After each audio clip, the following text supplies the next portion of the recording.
Falling crude oil prices around the world are forcing Mexican government to cut public spending, including the elimination of a high-speed train project.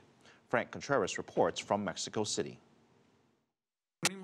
The government of President Enrique Peña Nieto hoped a high-speed train connecting the capital to the central city of Querétaro would be a symbol of growth for Mexico.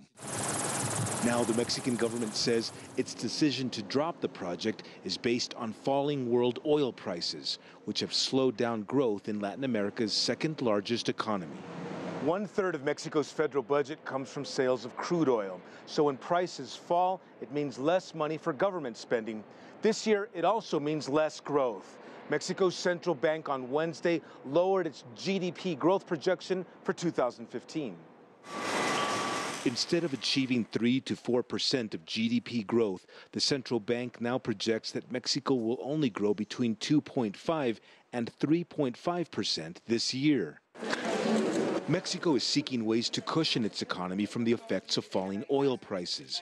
Referring to the cutbacks, Mexico's Secretary of Treasury, Luis Videgaray, calls it an $8.3 billion adjustment in public spending. Debemos actuar de manera preventiva desde hoy. We must act preventively now and make this an opportune, orderly, and integral adjustment.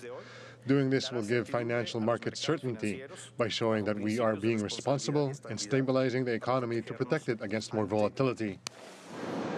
The government will cut back $15 billion on spending for the state-run oil company. That puts on hold plans to upgrade refineries. Some analysts call it one of the biggest budget cuts ever for Pemex. In light of the government's cutbacks and lower growth forecasts, this economist expects foreign investors will likely become more cautious. If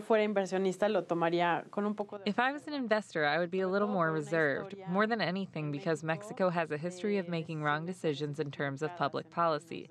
Still, the government has sent positive precautionary signals with measures aimed at showing that things are not all bad here. Many observers say government cutbacks are clearly aimed at raising investor confidence, while at the same time decreasing fears that politicians might be tempted to relax fiscal discipline just ahead of July's midterm elections. Franc Contreras, CCTV, Mexico City.